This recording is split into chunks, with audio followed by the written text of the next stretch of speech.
Aujourd'hui, c'est pas juste une page qui se tourne, c'est pas juste un chapitre qui se finit, c'est toute une partie de ceux qui ont vécu l'attaque des Titans depuis 10 ans qui s'achève. Peut-être que comme moi, vous avez découvert SNK un peu tard, alors que la saison 2 venait de sortir, ou peut-être que comme d'autres, vous avez vécu le premier épisode en 2013. Peut-être que vous faites même partie de ceux qui ont découvert le manga à sa sortie en 2009, et dans tous les cas, vous vous retrouverez sûrement dans cette vidéo si l'œuvre de Isayama vous a marqué, d'une manière ou d'une autre, que vous ayez apprécié la fin ou non, une ère vient de s'achever.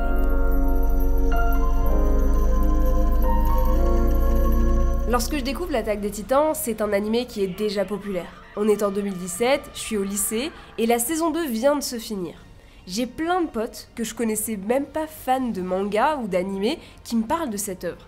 Et à cette époque, chieuse que je suis, je snob un peu l'animé parce que c'est mainstream. Oui, j'ai eu ma phase puriste fut un temps. Mais tout ça, c'est du passé. Quelques semaines passent, et c'est ma petite sœur qui commence à me parler de SNK. Et quand ma sœur me parle animé, moi je peux pas résister. Alors, on décide de mettre de côté notre 128e visionnage de Dragon Ball et de Saint Seiya pour se lancer dans l'aventure Shingeki no Kyojin. その日、人類は思い出した。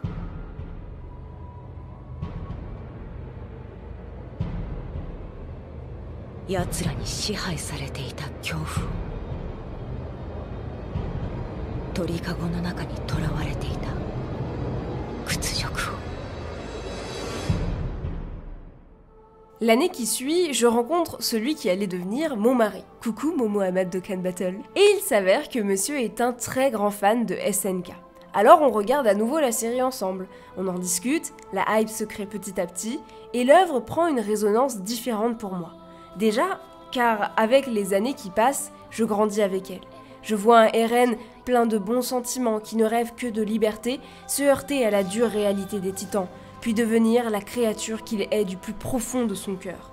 Je vois un Eren évoluer, mais toujours rester buté, une vraie tête brûlée. Les révélations s'enchaînent, les combats sont plus épiques que jamais, le rythme ralentit parfois pour mieux nous asséner le coup de la vérité. Mais c'est un vrai régal. Puis vient la saison 4, qui rebat absolument toutes les cartes du jeu. Le monde de l'attaque des Titans vient de prendre une toute autre envergure avec Mar. Et vient le parallèle qu'on a tous vu avec les guerres humaines. SNK nous prouve une fois de plus que son propos est bien plus complexe que ce qu'on voulait voir. Si au début, on nous dépeint un combat contre des monstres pour la liberté, le manga nous en dévoile petit à petit plus sur les nouveaux ennemis à abattre. On finit par ne plus savoir qui sont les gentils ou les méchants, tout simplement car l'histoire nous montre que c'est bien plus nuancé que ça. Et c'est ce qui caractérise le mieux l'œuvre selon moi, cette vision non manichéenne de la vie.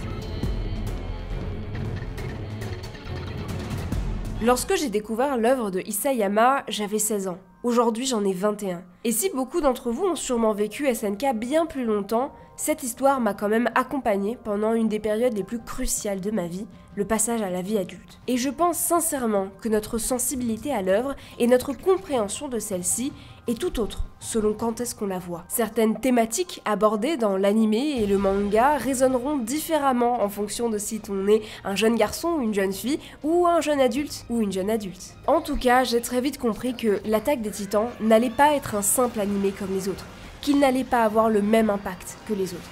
Déjà parce que lorsque je me lance dans cette aventure, je n'imagine pas une seule seconde que celle-ci durera aussi longtemps.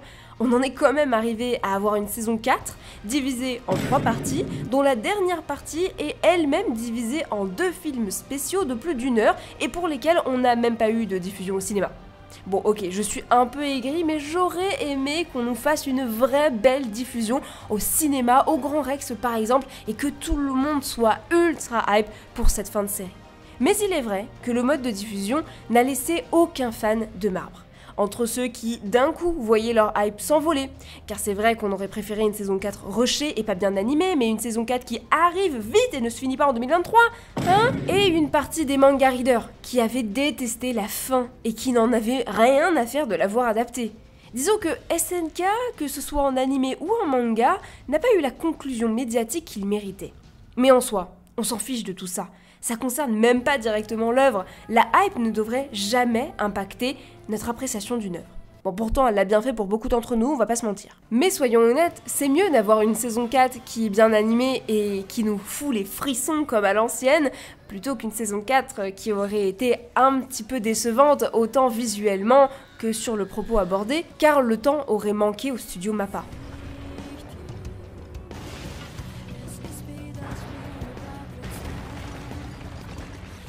En 2021, je découvre donc la fin de cette œuvre.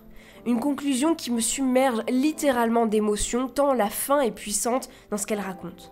Le cycle de la haine infinie, l'égoïsme de Eren, les conséquences du grand terrassement, la fin des titans et l'héritage qu'a laissé notre protagoniste au monde. Cette fin a définitivement un goût amer.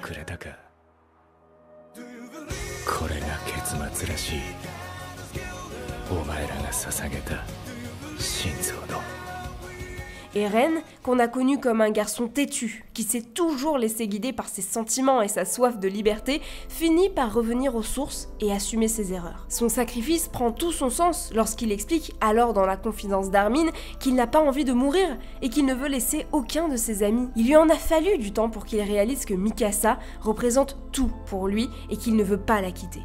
L'entendre dire qu'il aurait voulu qu'elle continue de l'aimer pendant 10 ans, qu'elle ne l'oublie jamais, exprime bien le fait qu'Eren n'est au final qu'un homme. Oui, Eren est très certainement pitoyable, pathétique même, mais la scène nous montre à quel point il n'a au fond pas véritablement changé.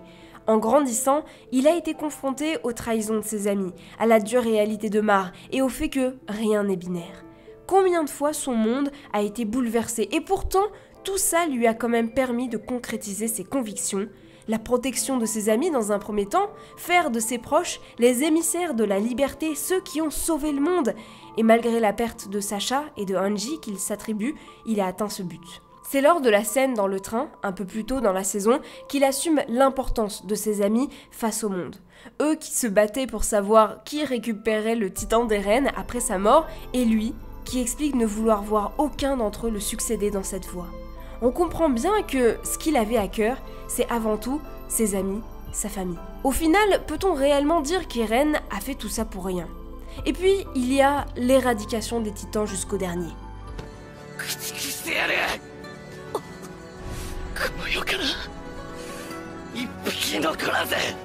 Depuis le début de l'attaque des titans, notre protagoniste n'a cessé de répéter, jusqu'à nous en casser les oreilles, cette phrase. Et il a littéralement réussi à donner vie à ces mots, puisque le pouvoir des titans est désormais mort avec lui.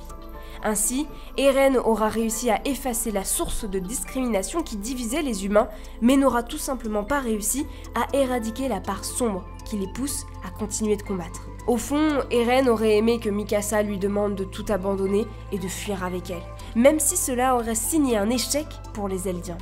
Eren voulait être égoïste, et même face à la mort, il veut encore l'être, car c'est ce qu'est l'être humain. Au fond, il est égoïste. Ce fut donc un sacrifice pour ses proches et pour ses principes. Un sacrifice qui pourtant l'a rendu esclave de cette liberté qu'il cherchait tant à atteindre. Liberté pour laquelle il s'est battu depuis tout petit et qui a fini par tellement l'obnubiler qu'il n'arrive plus à s'en détacher. C'est un sacrifice qu'il aurait voulu éviter, évidemment, et c'est ça qui le rend humain. Il a reçu simplement un pouvoir qui le dépassait, qu'il n'a pas su contrôler. Non, lorsqu'on se retrouve face à un dilemme qui met en jeu des vies, on ne se comporte pas comme un héros de shonen qui va braver ses peurs et aller au combat sans se retourner une seule fois. Non, on n'est pas aussi déterminé dans nos choix, on a des doutes, des remords. On se rend compte parfois que nos décisions ne sont pas les bonnes et qu'on fait des erreurs. Tout comme Eren dans cette fin de Shingeki no Kyojin. Selon moi, c'est là que Isayama a fait passer son protagoniste de fiction à réel. Et c'est ça qui m'a profondément touchée. On a voulu nous faire croire qu'Eren, un enfant sorti de nulle part, pouvait changer les choses. Puis à la manière d'un Naruto, on apprend ses origines. Il s'avère être le titan assaillant, puis il est le fils de Grisha et tout ce que ça implique. Et il se retrouve avec les pouvoirs du titan fondateur, et au final, on aurait voulu qu'il soit le sauveur tant attendu, mais il n'en est rien. L'attaque des titans n'est pas ce genre de monde. Il n'y a pas de bon ou de mauvais, il n'y a que des hommes, et les hommes peuvent aussi bien faire le bien comme le mal.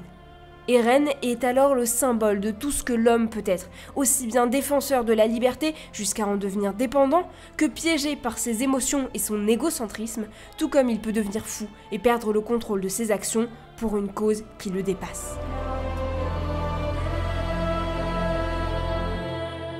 Je pense que si vous aviez aimé la fin en manga, vous apprécierez d'autant plus l'anime qui a su sublimer le travail de l'auteur. Avec des OST toujours aussi impressionnantes, des seiyuu tellement investis qu'ils réussissent à donner vie aux personnages,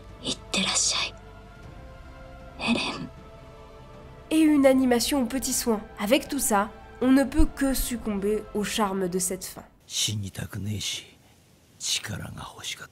Depuis le début, SNK nous dépeint le récit de l'humanité, de ses faiblesses et de ses forces. Alors, il est tout à fait naturel que la conclusion démontre que le cycle de la haine est infini, aussi loin qu'il y aura des humains sur cette terre. Eren, bien qu'il aurait voulu arrêter cet engrenage infernal, se sera retrouvé impuissant face à cette fatalité. Mais pour autant, ses actions n'ont pas été vaines, puisque son but principal a été atteint. Si vous attendiez une sorte de solution magique aux problèmes posés par l'œuvre, très certainement que vous serez déçu de comment la série s'est achevée.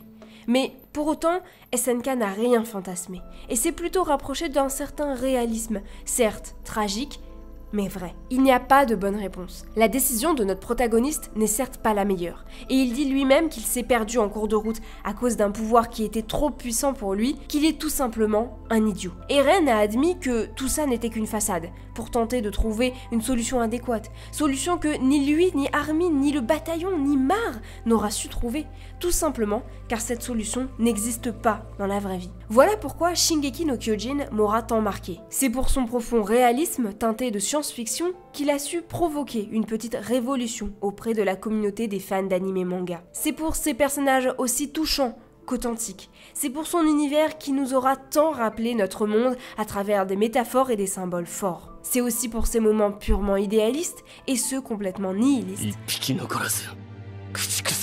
L'attaque des titans brille par ces messages qu'il transmet dans une certaine subtilité pour mieux s'adapter à chaque personne.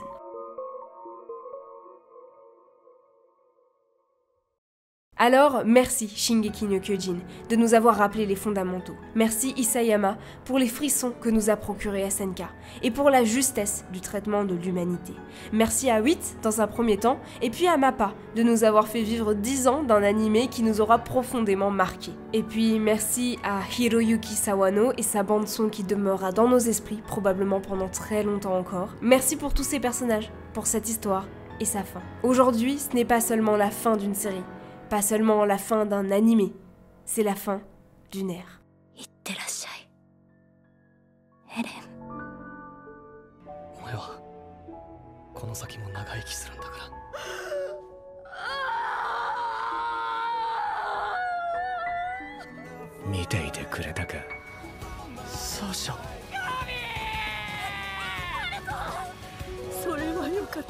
おやすみなさい。